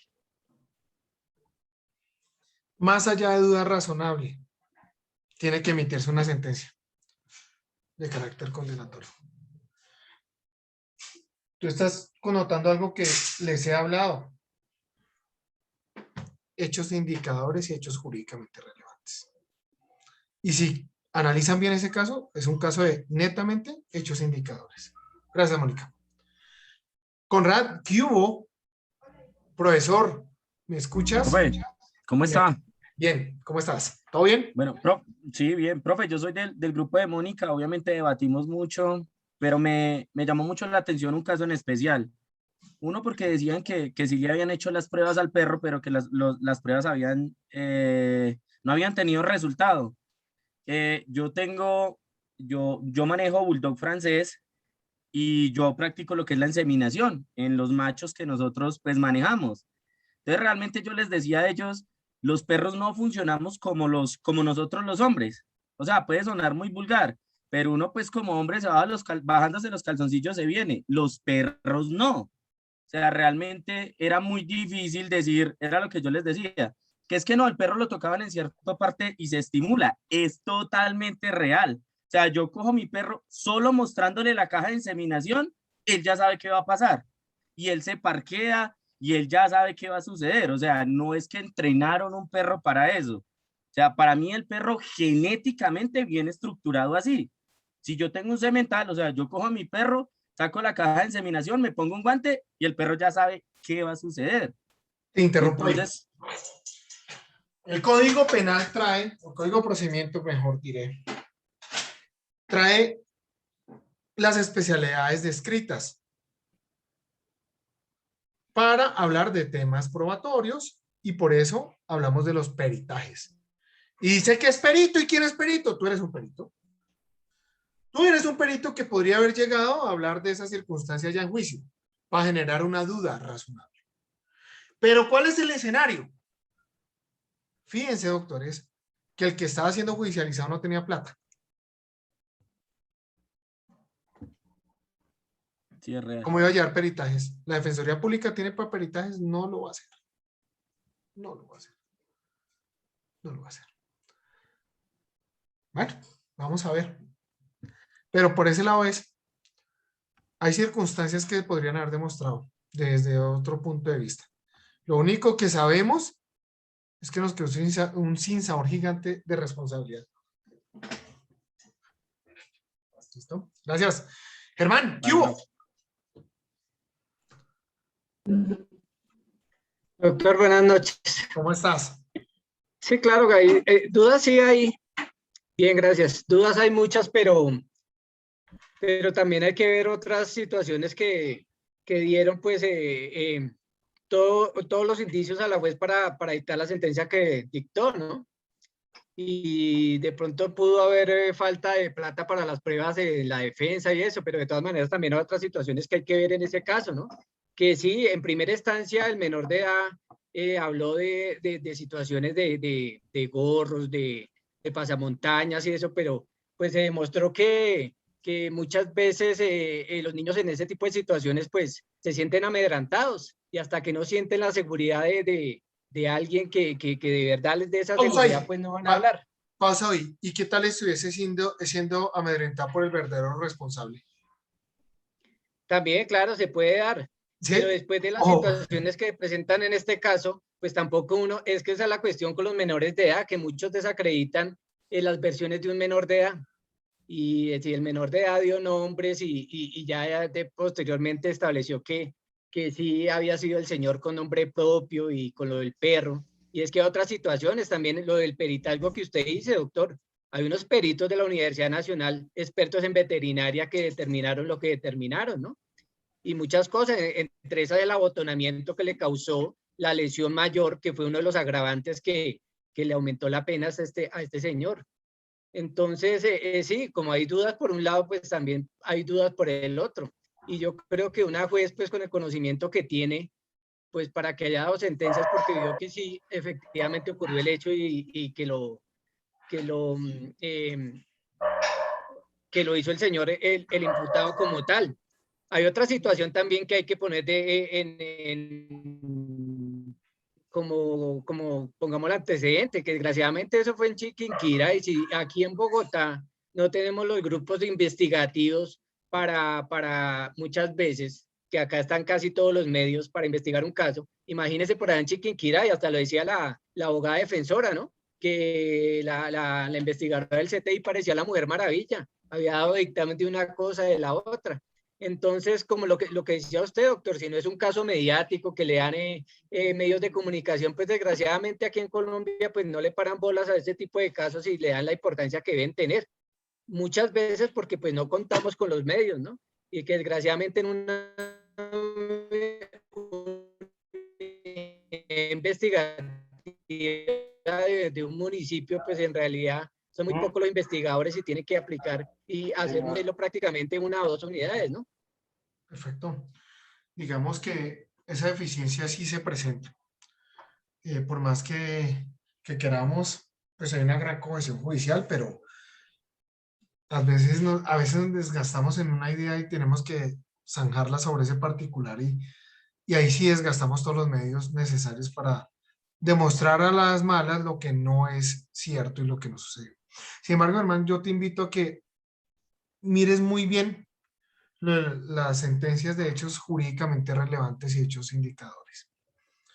Porque esas sentencias de ese entonces, en ese entonces no estaba tan zanjado este escenario. Antes se condenaban con hechos indicadores. La suma de 3 indicios daba responsabilidad. Hoy en día no, hoy toque más allá. Y afortunadamente y gracias a Dios, no, porque pueden haber muchos indicios en contra. Muchos indicios en contra. Muchos. Por ejemplo, tengo un caso en particular que consignaron una plata. Se robaron una plata a un banco y se la consignaron a la cuenta de una cliente. Y ella fue y retiró a esa cuenta y a 24 más. Y entonces me la vinculan con una empresa criminal que porque retiró la plata. ¿Y cuál es el hecho indicador?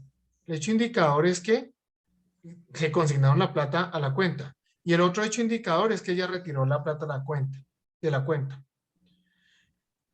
Demuéstreme que ella actuó con un dolo y con conocimiento que la vieja sí sabía que ese dinero era hurtado. Y ahí está el escenario. Que con esos 2 indicios se podría dar una responsabilidad penal. ¿Y vamos a mandar a la cárcel a un inocente? Sobre una tipicidad, conducta humana existió, claro. Pero en el siguiente escenario es típica, claro. Vamos en la tipicidad. Se realizó una tipicidad. Fue antijurídica, claro, pero ese de culpabilidad, ¿qué vamos a hablar? Cuando miremos los elementos del dolo, ¿había un conocimiento de la voluntad? ¿De un conocimiento de la ilícito? Obvio no. No se sabía que se iba a cometer. Ahora, frente a ese particular evento, y por eso siempre traigo este escenario, siempre traigo esta clase, esa sentencia, por 2 circunstancias. Primero, lo asqueroso que es el caso, para que ustedes vayan teniendo lomo, para aprender a leer esto. No es fácil, pero hay que aprenderlo a leer desde la profesión. Y nunca hacer lo que cometió por ahí algún compañero que dijo, uy, yo tengo un hijo. No. Nunca se metan en ese papel, doctores. Nunca comparen desde ese papel, porque ahí pierden el norte y el horizonte. ¿Sí? ¿Listo? Yamit. Profe, buenas noches. Profe, bueno, no, pues independientemente de la responsabilidad de esta persona, si se probó, si no se probó, yo sí tengo una pregunta que en el grupo se suscitó, pero no se debatió mucho. En algún momento se debatió. La conducta tipificada aquí, digamos, el delito tipificado aquí sí fue el ideal, o sea, no hubo aquí un principio de favorabilidad que se vulneró. Esa es mi pregunta nada más. Es un gran interrogante y con toda la razón del mundo. No solo ese principio se vulneraron varios. Con eso te doy respuesta. Simple y llanamente aquí existió una circunstancia bien particular. En tratándose de materia de menores, en tratándose de este tipo de delitos sexuales, esto lo conocemos como los delitos de puerta cerrada. Por eso se le da tanta credibilidad a la víctima y me parece muy bien. Solo que no hay garantía que establezca y permita dar a ciencia cierta que la persona víctima no está mintiendo. No hay garantía. No tenemos cómo demostrar eso. ¿Sí? Vamos entendido, vamos a encontrar que se crean vertientes. Pero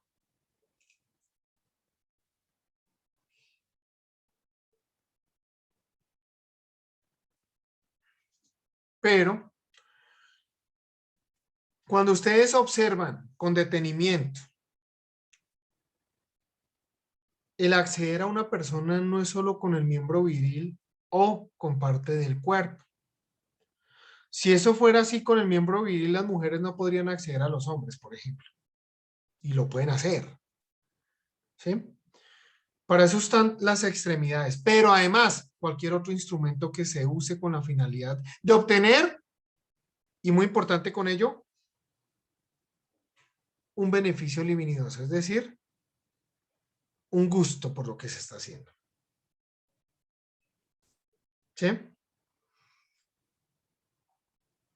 Es decir, doctores, que por ejemplo, caso Elvira Celi, si mal no recuerdo que se llama así, caso asquerosísimo. Doctores, ese caso en particular, pues el desgraciado ese, con un acto libidinoso, con una función libidinosa, estaba usando y empleando un artefacto no de su cuerpo. Era un palo. Y que luego de culminada esa excitación descarada, prosiguió al empalamiento. No hay necesidad, doctores, de introducir el miembro viril masculino para decir que se comete la conducta. ¿Listo? Eso que quede claro. En una oportunidad alguien me dijo, en un caso particular, si no recuerdo. No, pues que yo nunca me acosté con una peladita. Yo sostuve, fue sexo oral. Yo dije, mire, sencillo. Usted lo que se merece es una sentencia de carácter condenatorio. No hay más. ¿Y va a aceptar cargos? No va a tener descuento punitivo por ser menor de edad. La introducción de su miembro viril en la cavidad de la niña da pie para la consumación de la conducta punible. Listo. Pero además, entre otras cosas, viceversa. Que sea él el que practica el sexo oral. Ahí también da cabida al tipo penal. sobre este particular evento, doctores, y este tipo de casos que son muy sensibles, pues hay bastante jurisprudencia y bastante dogmática. Hay que estudiarlo mucho, pero nunca van a dejar de o culminar de estudiarlo. Pero ¿desde dónde toca estudiarlo, doctores? Desde la prueba científica. Y fíjense que acá es donde volvemos a traer todo ese escenario tan importante que nos había traído el escenario acá a la clase. Lombroso. Todo viene desde allá. Fíjense cómo va concadenándose cada circunstancia. Ahora, pues hace 40 años que nos íbamos a imaginar, pues, una pornografía infantil usando medios tecnológicos. Eso no existía. Hoy en día existe y como consecuencia de ello, pues el derecho penal ha tenido que salir a ponerle el frente. ¿Y cómo lo hace? Desde lo técnico. Por eso este caso que ustedes estaban viendo es muy importante. ¿Desde qué? Desde lo técnico. Porque desde otro tipo de evidencias vamos a encontrar una materialidad simplemente con las circunstancias que vamos a tener desde medicina legal. Punto. Pero ¿el examen de medicina legal nos atribuye responsabilidad, doctores? No. Porque ese examen de medicina legal no está dando como resultado quién cometió la conducta. Y menos en este caso. Menos en este caso. La conducta no se pudo establecer con certeza que la haya cometido ese perro. Se llegaba a esa conclusión por otras vías, pero por medicina legal no fue.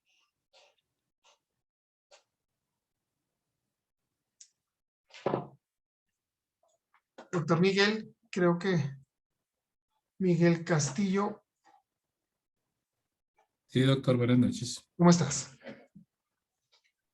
Bien, sí, señor. Pues básicamente lo que iba a decir es lo que usted acaba de aclarar, que en este caso el perro fue utilizado como una herramienta para cometer la violación, ¿no? Y que no hubo la suficiente evidencia de que fue el señor, porque no se determinó si el semen, aunque se supo que era de un animal, no era del perro de tono. Entonces creo que faltó mucho sustento en eso. Pero quería hacer énfasis en que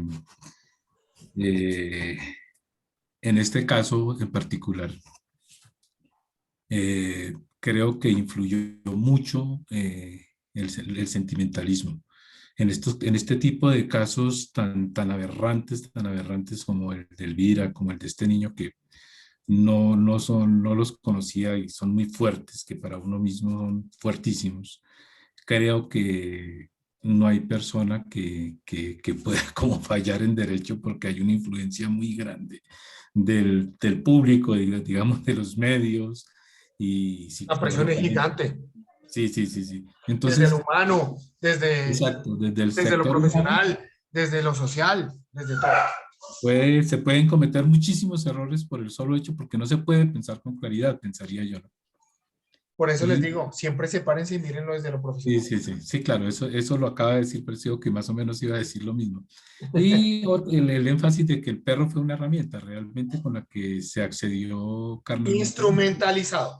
Exactamente, sí, doctor. Bueno, muchísimas gracias. Gracias, hermano. Doctor Omar, ¿cómo estás? Miguel, baja la mano. Profe, tengo hace rato la mano levantada. Buenas noches. Buenas noches. Lo que pasa es que voy en un orden en la lista por el orden que están las manos levantadas. Esto yo siempre lo hago de esa manera. Después vamos a seguir live. Omar, ¿cómo estás? Bien, mi doctor. ¿Usted cómo va? Muy bien, gracias. Mi doctor, yo escuchando a los compañeros, pues obviamente también llego a una conclusión de que aquí hay unos vacíos bastante interesantes, porque leyendo la sentencia yo observaba, no, sino analizaba la intervención de la defensora del pueblo, donde fue la única que dentro de sus argumentos generó esa duda razonable que es importante tenerla en cuenta, porque es que al señor se le está juzgando simplemente por unos conceptos técnicos de unos profesionales que, pues como profesionales es respetable su opinión en materia psicológica, pero si nos vamos a la Facultad de Ciencias Exactas Naturales, donde se hicieron unas pruebas y ellos definitivamente dicen que no hay un material, no hay una evidencia para demostrar de que el semen que se le encontró al niño era, digamos, dependía del perro que pertenece al señor. Otra cosa que decían los compañeros, que inicialmente el niño manifestaba que el señor tenía un pasamontaña, después que era que tenía un sombrero, y hay algo que en su versión, pues a mí me generó una duda, que es que él ve la sombra, siente que alguien se le acerca y corre, y que después la persona lo tira al piso, y que inmediatamente mientras lo tira al piso le está bajando los calzones y le está colocando los pantalones y le está colocando el poncho en la cara. O sea, si uno se pone a hacer un análisis, una persona con una sola mano no es capaz de vendar a otro. Yo lo manejaría en ese término. Pero pues más allá de hacer un análisis técnico, porque pues le falta mucho a uno por aprender, pero sí se generan unas dudas, porque la verdad, ahí sí faltó mucha defensa para el señor, porque como usted lo dijo inicialmente, esos hechos indicadores no son lo suficientes como para determinar de que el señor es culpable simplemente porque el niño dio ciertas versiones y técnicamente, como el señor tiene una tendencia a que no le gustan las mujeres, porque él tiene un concepto que las mujeres pues obviamente lo buscan para aprovecharse o quitarle un plato, no sé qué. Entonces que, digamos, en él se despertó esa conducta, ¿ya? De pronto satisfacer ciertos deseos haciendo un hecho que pues yo a los compañeros en el análisis que hacíamos les preguntaba en cierto momento, ¿hay indicio de que ese comportamiento se haya realizado en algún momento en la región? Y frente al caso y frente a la sentencia, pues se desconoce que haya existido un caso parecido. Entonces, pues yo sí tengo ciertas dudas. Muy importante, porque si estamos viendo que el perro ya está adiestrado para cometer eso, entonces ¿cuál fue el caso número 1?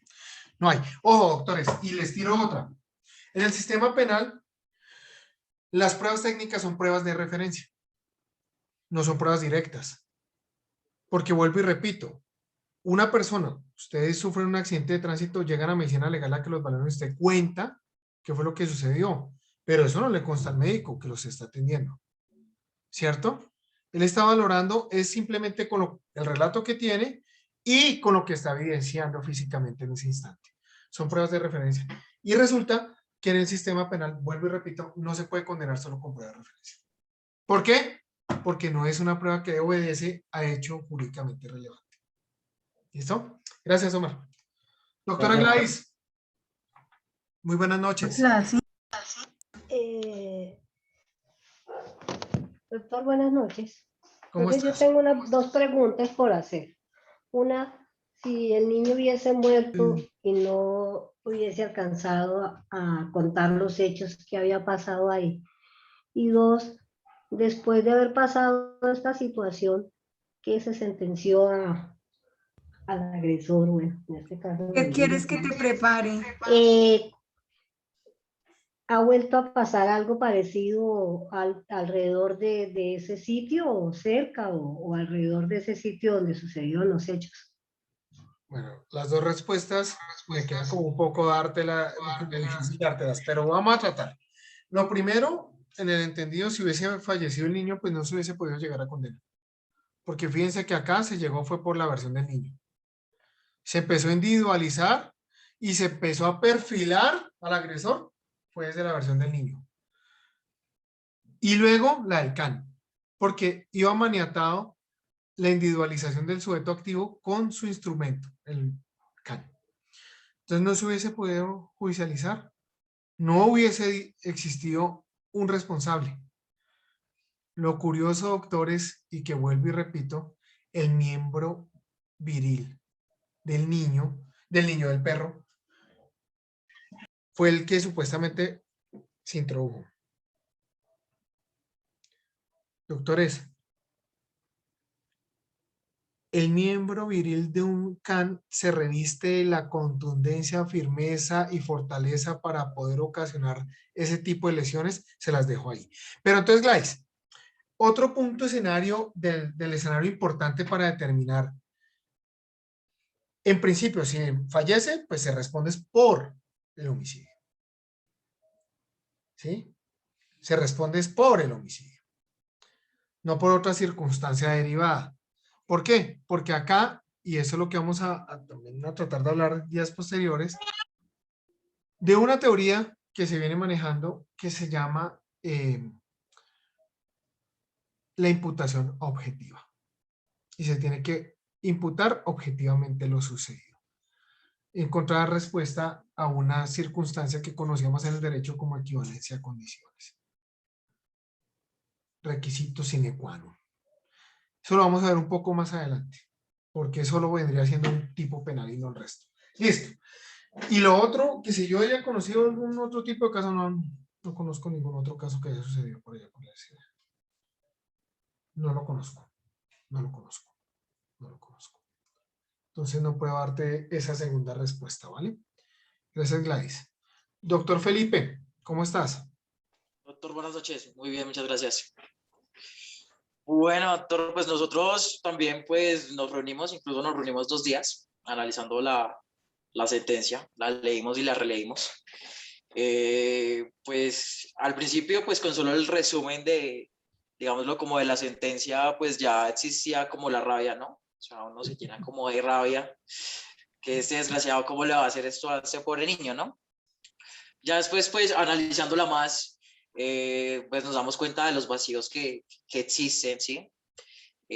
Nos damos cuenta de cómo la defensa lleva a estos testigos que no sirven para nada porque pues realmente no aportaron nada al caso, ni siquiera se acordaban cómo iba vestido el hombre, ni siquiera se acordaban las horas, o sea la defensa ahí falló. De pronto en la parte de que cada prueba que pues dio la fiscalía sí tuvo como una argumentación, pues fue bueno, pero de pronto le faltó allá como más investigación. Entonces pues eso lo analizamos. También analizamos mucho de que algo que decía ella de cómo un niño de 11 años pues que pues con su textura, y pues el hombre no era muy alto tampoco que digamos, pues se hubiera dejado tumbar y pues hacer todas esas cosas, pero pues uno no sabe. Realmente pues el miedo existe, era un niño, y pues también el niño pudo cambiar también la versión de la historia porque pues también estaba traumatizado, de pronto amenazado, pues como se dice el caso. Se basó más que todo, digamos, pues en la declaración del niño, ¿no? Pienso que también, pues también como nos pasó a nosotros, y leyendo pues aparte unas noticias en donde decían que la gente estaba indignada, ahí pues viene la moral, viene pues toda la parte social, toda la rabia y pues el repudio.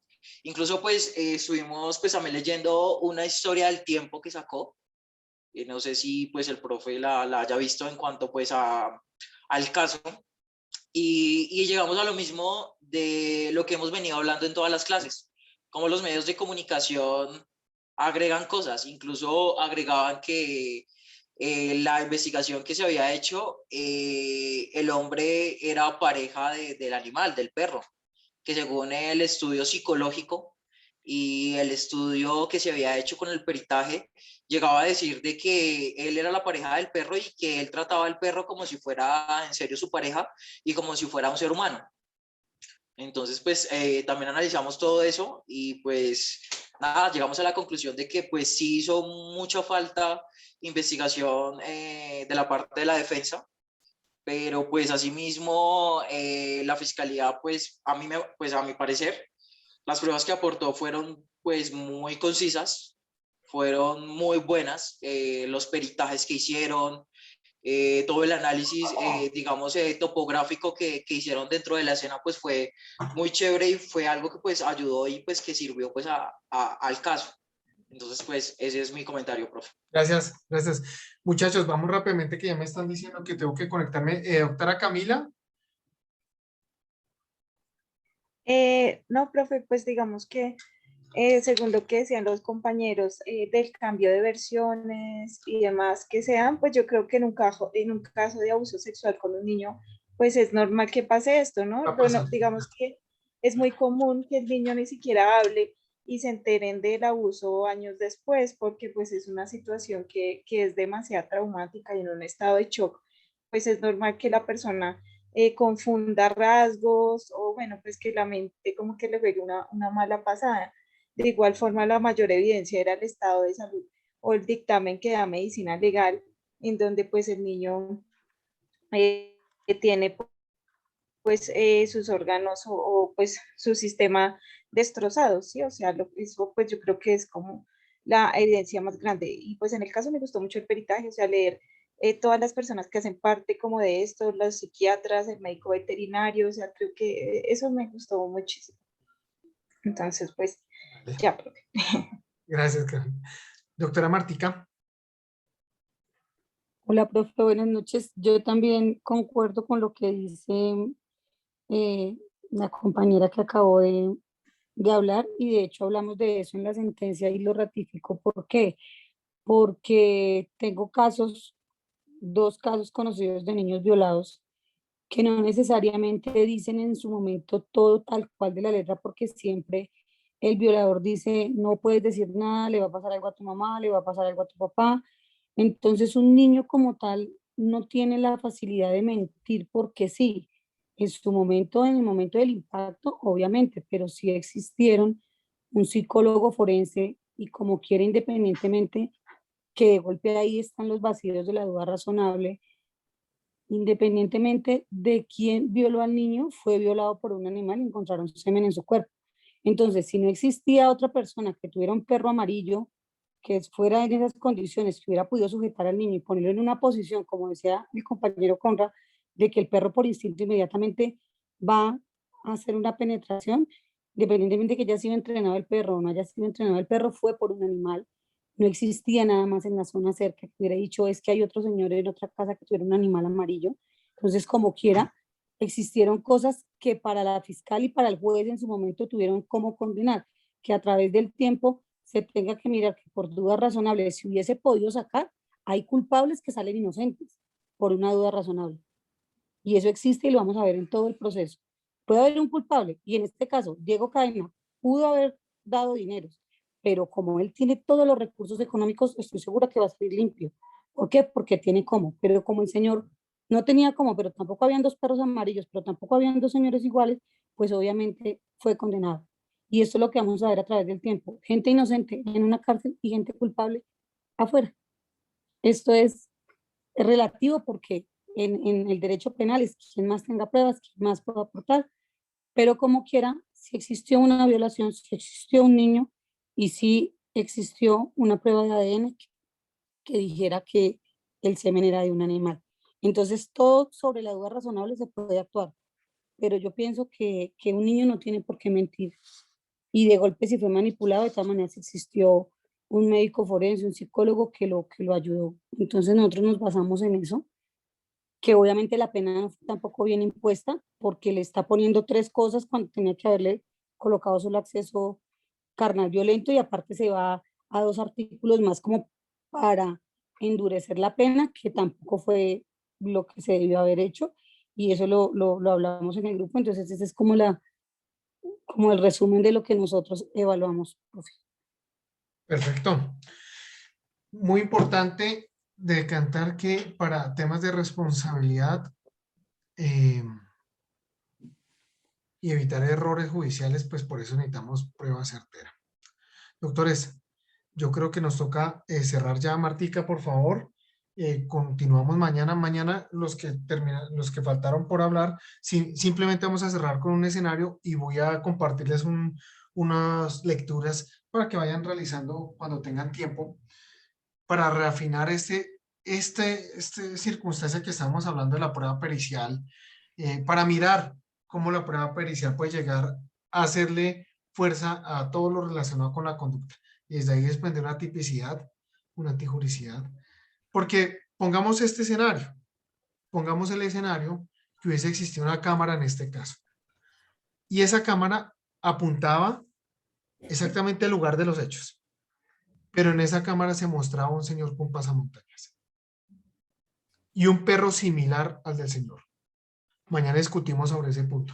Dios les bendiga, doctores. Por favor, Martica. Gracias, profe. Feliz noche. Muchas gracias. Chao, profe, gracias. Gracias, profesor. Gracias, profesor. Gracias. Gracias.